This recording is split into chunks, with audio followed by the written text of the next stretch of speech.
Bonsoir à tous, amis sportifs, et recevez les meilleurs vœux de santé, de bonheur et de paix partout où vous vous trouvez en ce moment. Eh bien, au centre de l'actualité sportive, pour cette première édition de 2023, la conférence de presse de ce matin au siège de la FECOFOOT du sélectionneur des Diables Rouges à Prime, Jean-Élie Ngoya.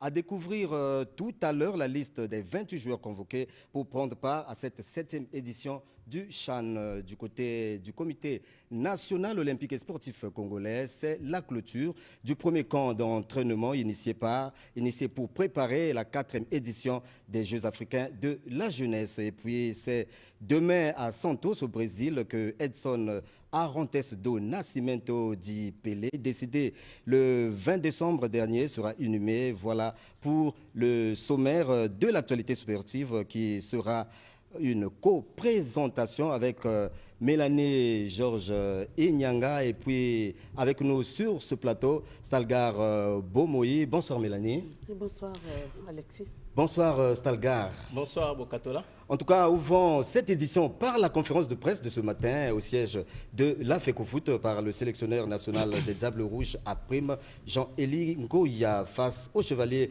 de la plume et du micro. Jean-Élie Ngoya a abordé toutes les questions relatives aux préparatifs de l'équipe congolaise au championnat d'Afrique des Nations. Le point avec Riel Tony Loboko. C'est au cours d'une séance de questions-réponses avec les journalistes que Jean-Élie Ngoya, sélectionneur des Diables Rouges à Prime, a éclairé la lanterne sur l'état de son équipe à la veille de leur départ en Tunisie où ils affronteront le Madagascar et le Sénégal les 6 et 9 janvier prochains en match de préparation au CHAN. On a un bon groupe, oui nous sommes prêts et il nous reste encore 2 semaines de travail exactement avant notre premier match, le 16 contre le Cameroun.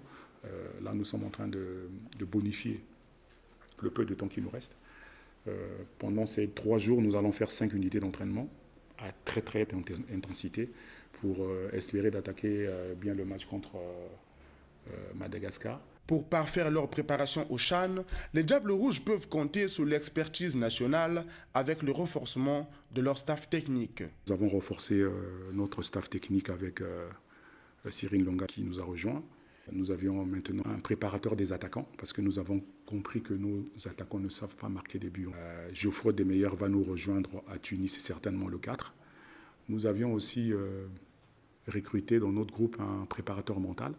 Jean-Élie Ngoya est également revenu sur la situation des primes des joueurs qui pour lui n'est pas une priorité. Ceux qui viennent avec nous, pas besoin des flemmards. Il faut faire le boulot. C'est à l'État de penser qu'ils doivent donner les primes. Et je suis certain que si nous mouillons le maillot, que nous travaillons comme il faut, ils donneront leurs primes. Il faut que l'État prenne ses responsabilités. En sachant qu'il y a une compétition d'une dimension internationale comme le CHAN qui est en train de se jouer, c'est toute l'Afrique qui sera braquée sur nous. Il faut vite quitter le Congo. Nous sommes en train de jouer en Algérie, hein, c'est l'hiver là-bas.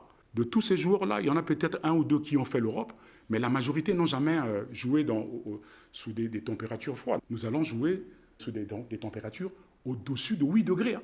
Donc, il faut que l'État prenne ses responsabilités de faire partir ces enfants-là, mais vraiment là. Les Diables Rouges à Prime participeront à leur 4e CHAN, la 3e consécutive après les éditions de 2018 et 2021. Le Congo jouera son premier match le 16 janvier prochain face au Cameroun. En tout cas, c'était Jean-Élie Ngoya, sélectionneur des Diables Rouges, qui a eu une conférence de presse. C'était ce matin au siège de la FECOFOOT. Mais le plus important, en tout cas, ce qui était très attendu par la presse, c'était beaucoup plus les questions qui ont trait à la liste, à l'effectif des Diables Rouges qui prendront part à la 7e édition du CHAN, n'est-ce pas Mélanie Georges Inyanga? Oui, Alexis Okatola, profitant de cette même occasion, Jean-Élie Ngoya, sélectionneur des Diables Rouges locaux, a publié la liste des 28 joueurs convoqués pour la circonstance. Retrouvons une fois encore Luboko. La nouvelle année s'ouvre avec du pain sur la planche pour Jean-Élie Ngoya. Devant les chevaliers de la plume et du micro, le sélectionneur des Diables Rouges à Prime a présenté la liste des 28 joueurs qui iront défendre le maillot de l'équipe nationale à la 7e édition du championnat d'Afrique des Nations.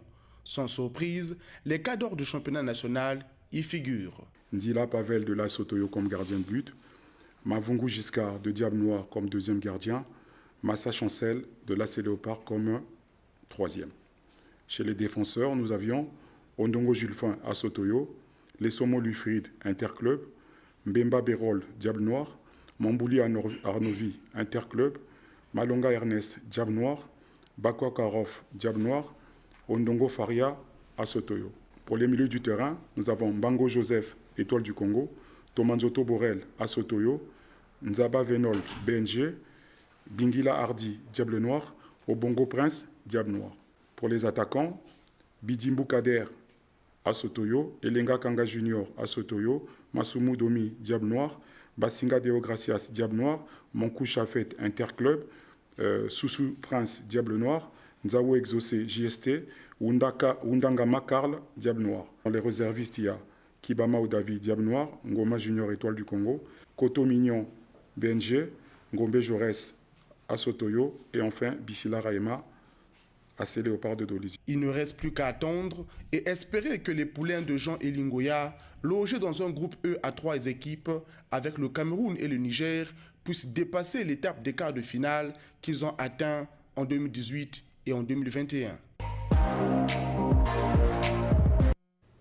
Voilà, retour sur ce plateau, Stalgar, Mélanie Georges Nyanga. Vous avez suivi tout à l'heure le coach des Diables Rouges. En tout cas, la liste des 28 a été bel et bien publiée. Les Diables Rouges n'attendent plus que la mise au vert, à en croire les propos de Riel Tony Luboko, hein, notre reporter. Alors, que dites-vous de cette conférence de presse de ce matin ? Alors, au départ, il faut déjà se dire que c'est une question liée à l'actualité, étant donné que la compétition commence déjà le 13 janvier prochain. Le 13, c'est déjà demain. Donc, de façon traditionnelle, il était de bon aloi pour le coach Elingoya d'animer, d'organiser une conférence de presse, question de fixer l'opinion nationale comme internationale sur les conditions de préparation des Diables Rouges pour savoir où on est avec l'équipe nationale qui se prépare pour aller participer à la 7e édition du championnat d'Afrique de football en Algérie. Voilà, le championnat d'Afrique qui va se dérouler en Algérie.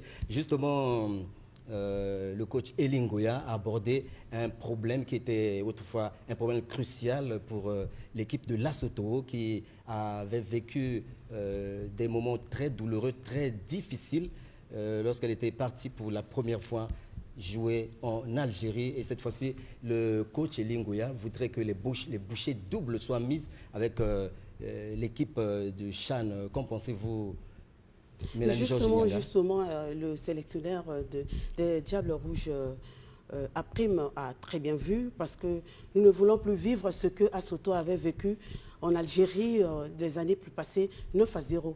Tout ça, c'était pour le compte de non-acclimatisation. Ils n'étaient pas venus, les conditions climatiques à influencer sur le club congolais.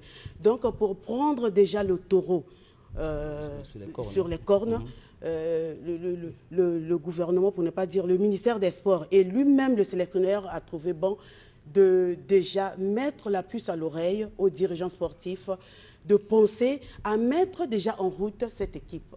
Cette équipe, c'est vrai qu'il y a ces conditions climatiques. Je crois que c'est à juste titre, hein, cette revendication du coach.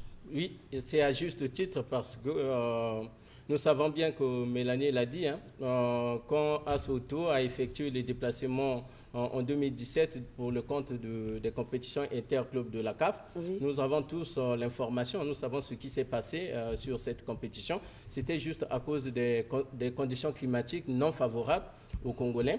Et pour prendre des mesures de précaution, donc il était normal que le coach Elingoya puisse déjà définir un peu les procédures du déplacement de son équipe.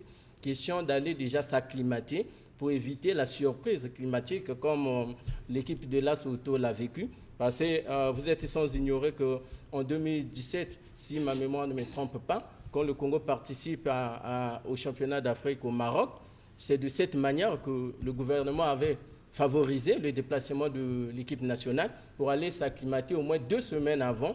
Et c'est ce qui avait permis aux Diables Rouges de faire le résultat que nous connaissons tous. Donc, ce n'est que normal que le coach, avec son staff, puisse animer cette conférence de presse pour édifier le public national.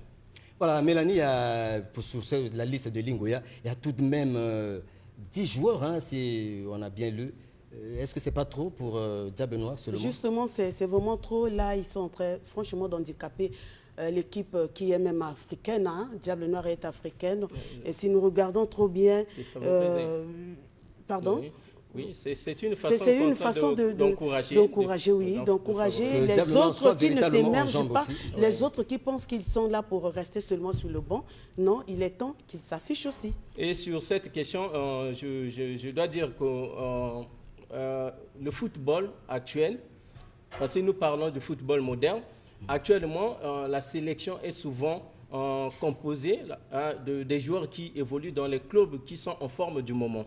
Donc, si vous faites un peu la rétrospection de l'équipe nationale, à une certaine époque, nous avons eu AC Léopard qui avait plus de joueurs au sein de la sélection des Diables Rouges, tout simplement parce que c'était le club le plus en forme du moment. Donc, actuellement, nous avons Diable Noir, qui a des joueurs comme Basinga, des Soussou Prince, des Princes Ubongo, avec le cadre Bakwa Karov.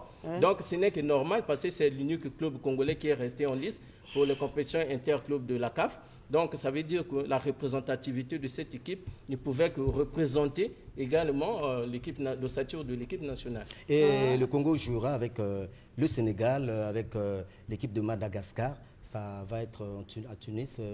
Justement, le lieu est bien choisi. Les matchs de préparation, moi, j'ai toujours eu un peu de méfiance sur les matchs de préparation comparativement. Non, nous parlons là du climat. Hein. Justement. La Tunisie est proche de l'Algérie. Effectivement, parce que c'est déjà les deux pays frontaliers. Oui. Vous avez le Sénégal. Je pense bien que sur le point climatique, ça va permettre à l'équipe de